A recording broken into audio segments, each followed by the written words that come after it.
Pozdravljeni. Na vrsto je prišel tudi vikend posvečen veliki nagradi Avstrije. In kot običajno v uvodnem prispevku vse tiste značilnosti ter zanimivosti, še preden se bodo aktivnosti na progi pričele.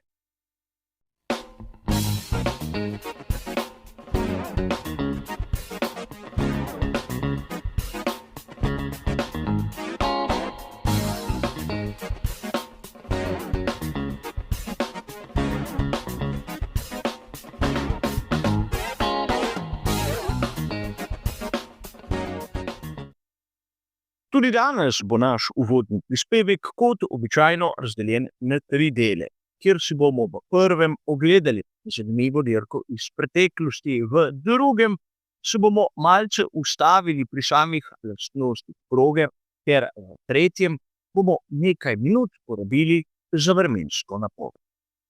A začnimo kot ponavadi s tisto dirko iz preteklosti, kjer si bomo ogledali, kaj se je na progi v Spielbergu zgodilo lani.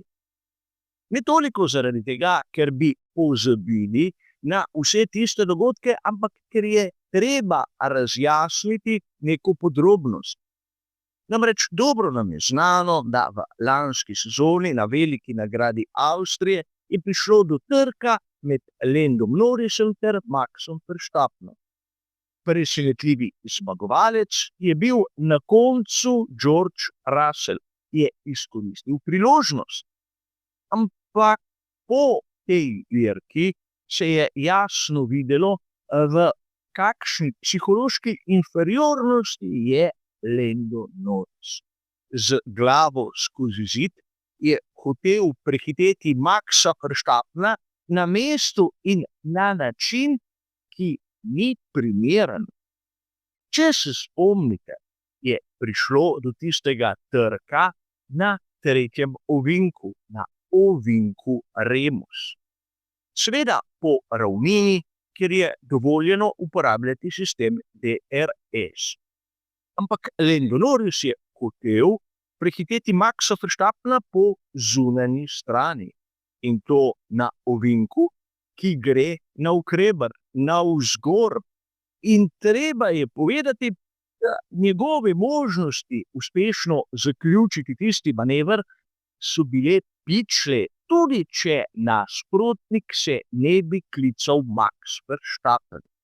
In treba je povedati, da Max na domači dirki za njegovo ekipo je zmeraj bil izjemno krvoločen in izjemno trd. To, da je med obema voznikoma prišlo, seveda do kontakta ni nič presenetljivega. Presenetljivo je nekaj drugega, da Lando Norris kljub hitrejšemu bolidu ni znal uporabiti naslednje ravnine, ker je bil tudi dovoljen DRS, in Maxa lepše napadel v 4. ovinku Schlossgold, kjer je eno izmed bistvenih mest, kjer se tu na progi v Spielbergu lahko prehiteva. In tu upam, da si bomo zapomnili, zakaj je prišlo do tega kontakta in kje je bila tista poglavitna napaka. Če se vrnemo za trenutek k zmagovalcu, Georgeu Russellu, je treba poudariti še nekaj. Na dolgi rok v Formuli 1 zgleda, da se vse izravna. Če dobil na progi v Avstriji zmago v navednicah skorajda podarjeno, se je v Belgiji usoda kruto poigrala z njim. In torej bi lahko dejali, da na koncu je bil rezultat izravnan. A pustimo sedaj lansko veliko nagrado Avstrije pri miru in poglejmo si lastnosti proge Red Bull Ringa. Gre za tipično konfiguracijo stop and go, torej ravnina in takoj zatem oster ovinek, kjer pride v resnici do močnega zaviranja in močnega pospeševanja.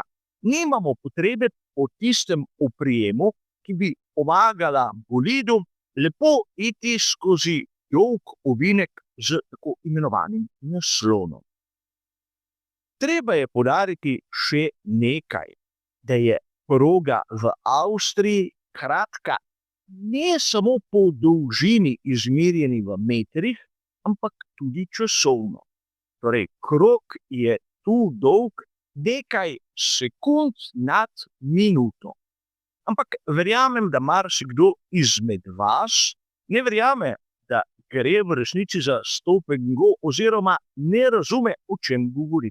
Poglejmo si sedaj simulacijo temperature pnevmatike. Torej, bolj kot gre barva proti rumeni, višja je temperatura. In poglejte, kje se temperatura dviguje. Na zaviranih, seveda, če gledamo prednji par koles, in na pospeševanih, če smo bolj pozorni na zadnji par koles. Torej, tipičen stop and go. Kar pomeni, da če bolid pregreva rahlo pnevmatike, je degradacija prav za vogalom. Namreč temperaturen cikel je tu izjemno dobro razviden in če gredo temperature izven tistega dovoljenega okna, bodo pnevmatike dokaj hitro popustile. Ampak tu imamo tisto mešanico, ki je letos rahlo proti toku, namreč videli bomo C3, C4 in C5, kar za uvedbo mešanice C6 je na prvi pogled malce kontroverzno. Ampak treba je povedati, da tudi v prejšnjih velikih nagradah Avstrije tista mešanica C5 je bila dokaj neuporabna. In že vidimo, da na primer tu C6 bi pomenila dobesedno samomor za Pirelli, ker bi bila pnevmatika kot taka takoj izven temperaturnega okna in degradirali bi lahko po 5 ali 6 krogih, če ne prej. Ampak poglejmo si lastnosti same proge v tistih vrednostih, ki jih predpisuje Pirelli. In lahko bi dejali na prvi pogled že jasno, da imamo pred očmi povprečno progo. Razen pospeševanja, ki ima vrednost 2, je povsod drugod vrednost 3.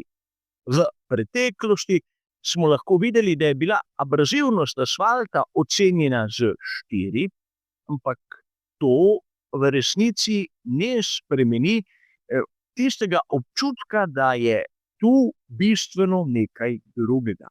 Kot sem že povedal, kratek krog pomeni skorajda zagotovo gnečo, zato bomo videli vsaj na strateškem pogledu čim manj ostankov. Ampak kar se tiče samih nastavitev, so te dobesedno enake nekje od sezone 2022 naprej.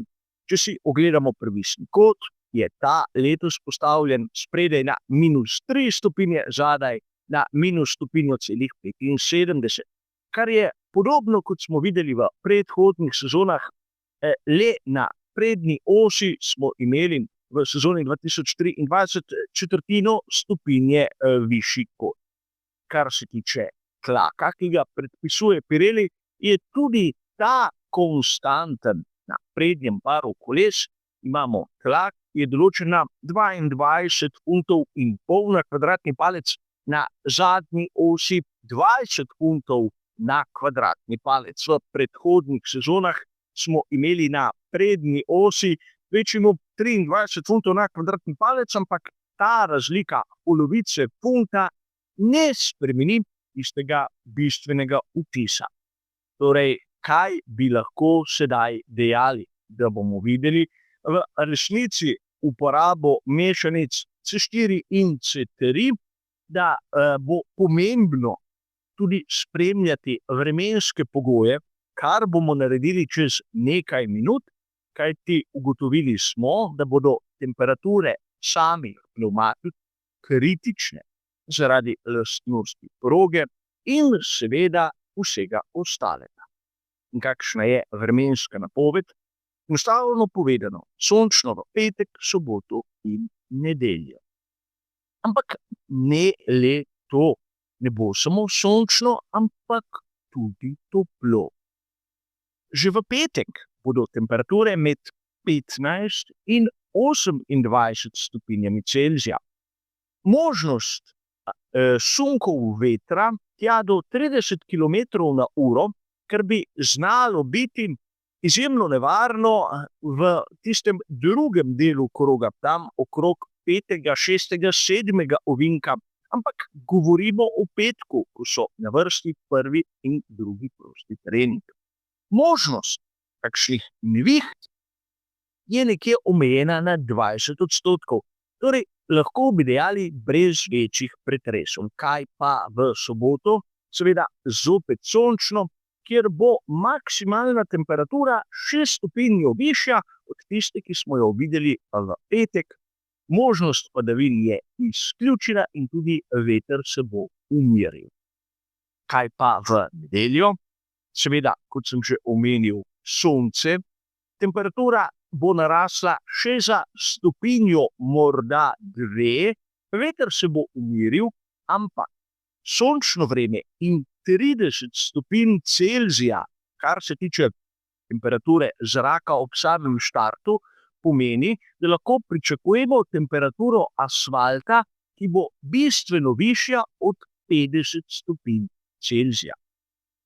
Tu po eni strani bi lahko koga začelo tudi skrbeti, kako bo zdržala sama asfaltna površina, ampak mislim, da v Špilbergu so te težave odpravili.